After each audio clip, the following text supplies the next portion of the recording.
This trip was the Speaker's decision, and Congress is an independent branch of government. You all know that. Let me be clear. The Speaker's visit is totally consistent with our long-standing One China policy.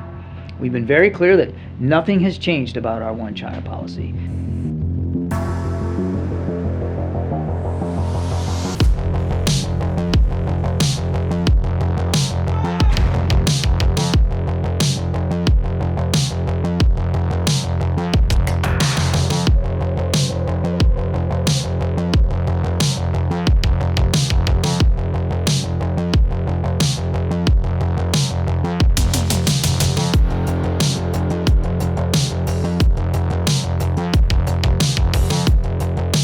When US House Speaker Nancy Pelosi flew into Taiwan on an Air Force passenger jet on 2nd of August, she became the highest-ranking American official in 25 years to visit the self-ruled island.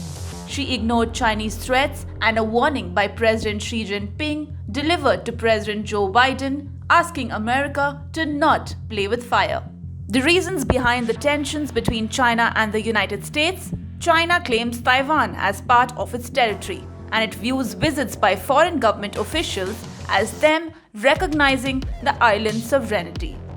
This is something that we as elected officials do on a regular basis, and at the end of the day, you do not want the Chinese Communist Party dictating to senior American leaders where they can and cannot travel.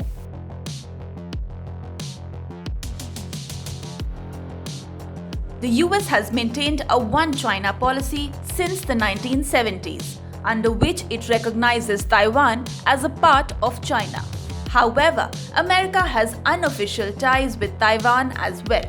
Beijing considers Taiwan a part of China, threatens it frequently, and has not ruled out taking the island by military force at any time.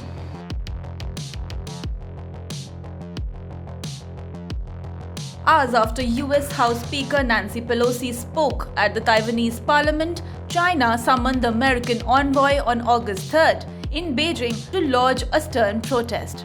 It warned that Washington will pay a price for its mistakes and asked it to stop using the Taiwan issue to contain China in any form. For China, the presence of a senior American figure in Taiwan would indicate some kind of US support for Taiwan's independence. As clearly mentioned by Beijing, Pelosi going to Taiwan would severely undermine China's sovereignty and territorial integrity, gravely impact the foundation of China-US relations, and send a seriously wrong signal to Taiwan independence forces. Taiwan is an island about 160 kilometers off the coast of southeastern China. Taiwan and mainland China split during a civil war in 1949. But Beijing claims the island as its own territory and has not ruled out using military force to take it. China has been increasing both diplomatic and military pressure in recent years.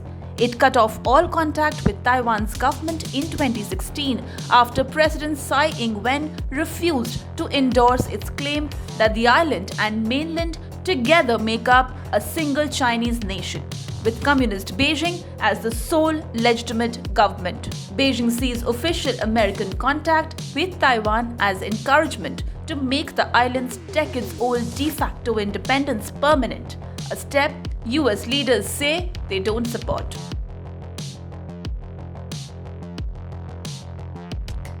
She led a congressional delegation to the Ukrainian capital of Kiev earlier, and her latest effort serves as a capstone to her years of promoting democracy abroad. But is that the only motive America has?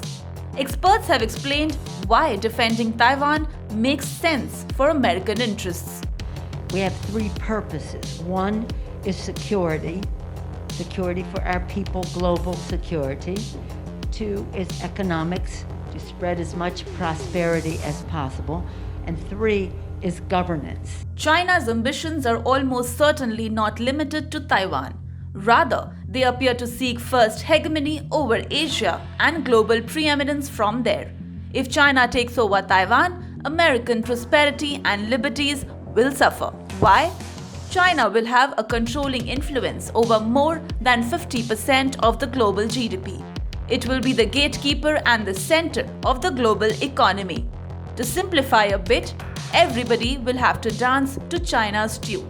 If not, they'll be blocked from trading there. The yuan will be the dominant currency and Chinese regulations will be the baseline.